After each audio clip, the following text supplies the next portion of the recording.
Weekend recap. It's here. It's now. It's me, Adrian, the host and editor of Rabona TV. Paco's washed. Let's get started. The Bundesliga wrapped up on Saturday, and we may have seen departing goals from not one, but perhaps two incredible Bundesliga strikers. Bayern Munich's Robert Lewandowski scored just before the half to put Bayern Munich 2 goals up away to Wolfsburg, only for them to blow that lead within just 13 minutes of the second half. Max Kruse with a goal and an assist. 2-2 the final there. No implications of any kind for either side. And Robert Lewandowski looked like he was saying goodbye to the Bayern supporters. In case you're not in the know, there's major rumors that he's heading to Barcelona. Union Berlin's rise continues. They got a win against Bochum on the final match day of the season thanks to an 88th minute strike from Taiwo Awoniyi. 3-2 for Union, and what a great story they have been, no? Making it to the Bundesliga for the first time, then qualifying for the Conference League last season. Now this season, this win means that they have narrowly missed out on a Champions League place, but that's a glass half empty view of it. They're in the damn Europa League now, man. That's wild. Arminia Bielefeld knew their fate going into this weekend, but they still fought valiantly up against RB Leipzig, and if it wasn't for a 90th minute Willy Orban equalizer, they would have gone down with a memorable result for their supporters. Leipzig knew they were all but through in fourth, barring any, miracles from Union and scoring a million goals, and it was a great recovery from Tedesco's side. When he took over, they were sitting in 11th, and it took him just 8 matches for them to surge all the way up to 4th. They will be a side to watch next season, once again. Bayer Leverkusen beat out Freiburg as Leverkusen's fantastic season was brought to a close, and these men just finished 5 points behind Borussia Dortmund. Mind you, the win came thanks to a 97th minute winner from Ezequiel Palacios. Drama. I'm looking forward to seeing Leverkusen and their manager Gerardo, what they can build upon this season, especially once Wirtz comes back next season. And that's also assuming they don't lose any integral players, of course. Tough to assume that with, Bayern and Borussia Dortmund always prowling, always ready to pick off talent from the rest of the league. It's just the food chain, my friend. That's how it works in the Bundesliga. Speaking of Borussia Dortmund, there was a farewell for Erling Haaland, and there was a penalty goal for Erling Haaland to put him on 22 goals, or third in the Bundesliga goals race behind Robert Lewandowski and Patrick Schick. 22 goals from just 24 appearances for Haaland is not bad. Perhaps one of the players that will start to fill in just a little bit more for Haaland, Youssoufa Moukoko. He scored what was ultimately the winner for Dortmund in the 84th minute, 2-1 for them. What ultimately condemned Hertha, and that ultimately condemned Hertha to the relegation playoff. They're in the playoff because Stuttgart managed to get a 2-1 victory at home against Köln, and again, it was a match day of late goals as Wataru Endo scored the winner in the 92nd minute for Stuttgart to take them above Hertha on goal difference. Huge drama, and I'm happy to see Stuttgart stick around, man. Well, guaranteed to stick around. No offense to Hertha or anything. They could still stick around if they win the playoff, and good luck to them, but Stuttgart, let's see them. Gladbach beat down on Hoffenheim 5-1, and their coach Adi Hütter left the club by mutual consent. So let's look at the final standings for the season. Feels weird saying that already. But at the top of the table, you can see Bayern, Dortmund, Leverkusen, and Leipzig will be in the Champions League, while Union and Freiburg are in Europa, and Köln are in the Conference League playoff. At the bottom, Greuther and Arminia are relegated, while Hertha will play in the playoff against the third place team from the Bundesliga 2, which is, of course, Hamburger SV. Should be a great match. The FA Cup final. My man Liez tweeted that he knew this would be just like the Carabao Cup final, and the man was right. For the most part, at least. Both sides taking turns having decent spells of possession. Both sides were wasteful with some of their opportunities. Lukaku, while he is no longer completely anonymous, it's great that he's more involved and he is playing a bit better, of course, but he'll want a few of those opportunities he had in this match back. Just as Andy Robertson, oh my god, he'll want 2 of those crosses back as well. One of them catching him by surprise, and the other he shinned off of the woodwork. Speaking of, Alonso's free kick rattled the woodwork as well. There were opportunities for both sides. That all said, with the many attempts that Luis Diaz had go wide, the expected goals after 90 minutes was 2.13 to Liverpool, 1.27 to Chelsea. But in extra time, Liverpool had an XG of 0.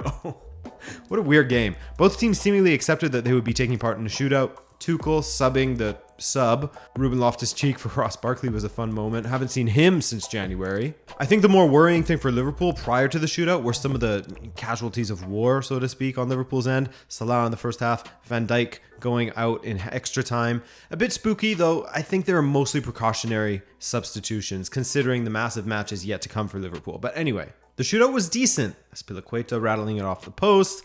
Mane was denied a hat trick of crucial penalties from the season, as he had his, let's be honest, quite poor penalty saved by his compatriot. Then Mason Mount, who was poor at penalties, had his penalty saved, which I called, but nobody but Steven and Julia were there to witness it, so it's pointless for me to even say, I guess. But anyway, Mount missed, Tsimikas did not. Liverpool are FA Cup champions, Chelsea are FA Cup. You could almost call them bottle jobs at this point. They've lost 4 finals in the last 6 years, which is ridiculous because they did win one in 2018. But I think you can absolutely condemn them and congratulate them for making the final so often, but also losing them so often. It's a weekend of send-offs, and the next week will be the same, of course. But Lorenzo Insigne, who was Toronto-bound, said goodbye in the most Insigne way ever. A penalty, of course. Napoli won 3-0 against relegation-bound Genoa. Hate to see it from a Genoa point of view, but a historic, mismanaged club. A great day at the Stadio Maradona for Napoli and their supporters. A great send-off for Insigne, and third place is locked down for them.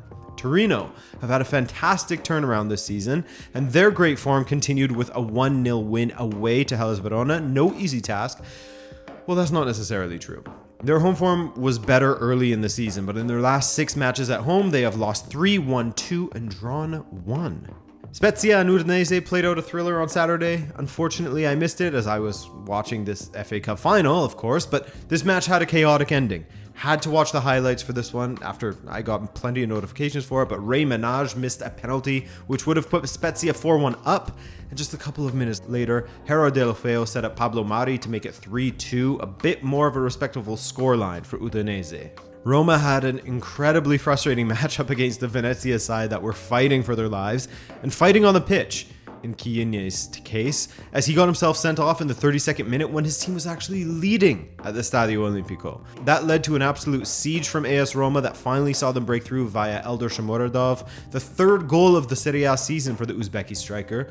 Perhaps a bit of a disappointing return for him. After some of the excitement surrounding his signing at the beginning of the season, a lot of people thought that he would be one of those unheralded, under-the-radar kind of coups, an uncelebrated signing that shocks the league, but it just hasn't quite panned out that way. Not yet, at least. Maybe next season.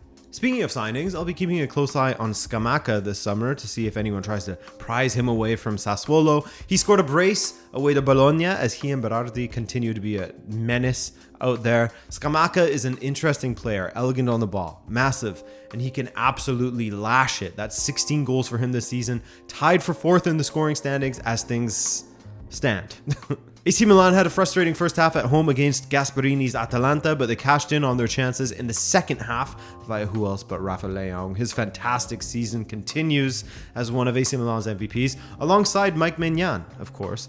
And Theo Hernandez scored a beauty to make it 2-0 and give AC Milan a vital win with 1 match remaining. For their part, Inter Milan also beat Cagliari 3-1 away to ensure that this will go right down to the wire, as you can see here at the top of the table.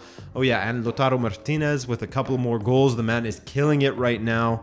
By the way, with Cagliari losing, Sampdoria are officially safe, and they also have a match in hand. Venezia are gone. Genoa are gone. Meanwhile, Cagliari and Salernitana will fight for safety. Salernitana play Udinese at home, while Cagliari go away to Venezia. Excuse me, away to Venezia.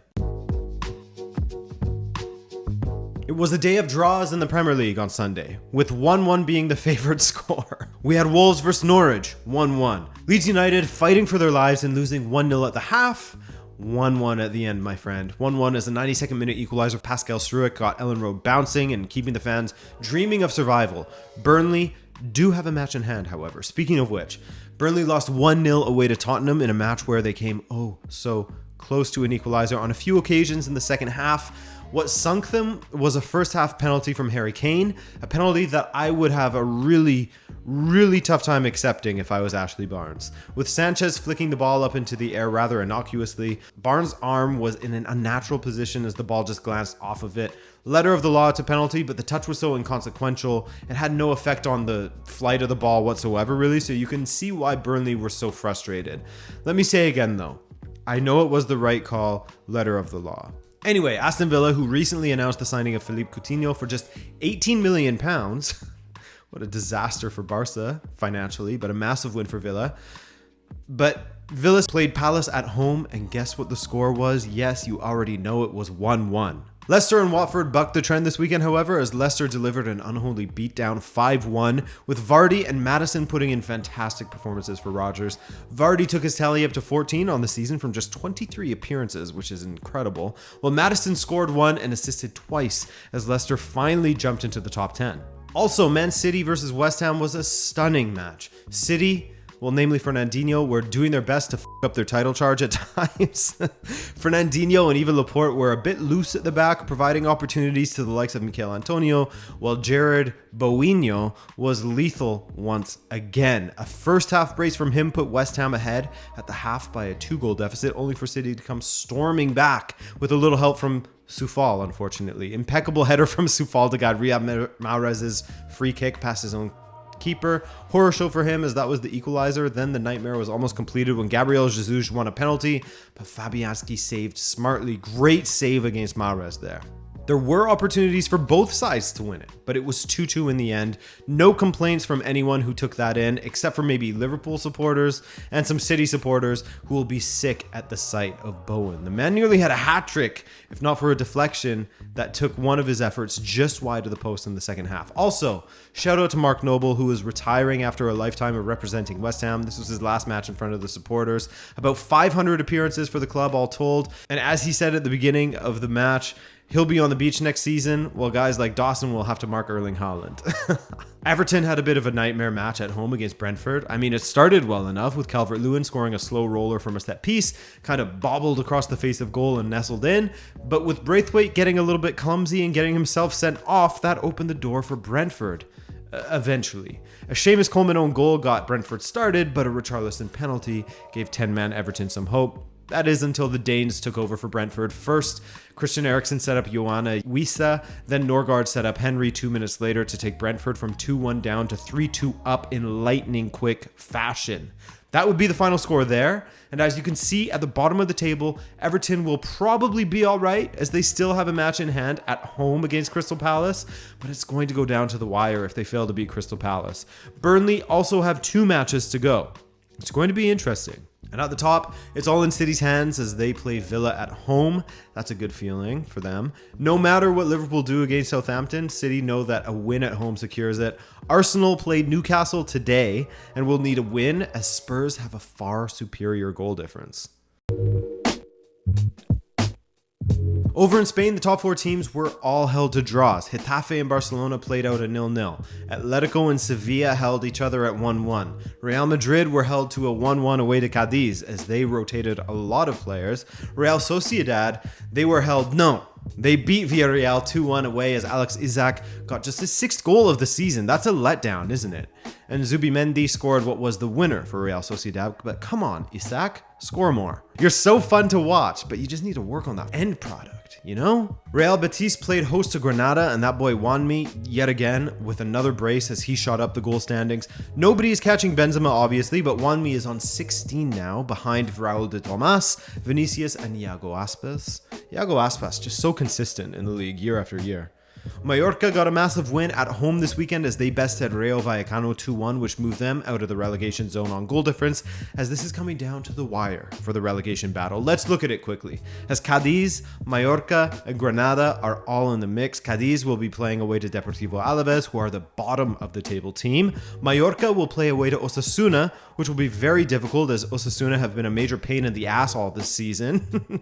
And Granada, they play host to Espanyol, which will be no easy feat for them either.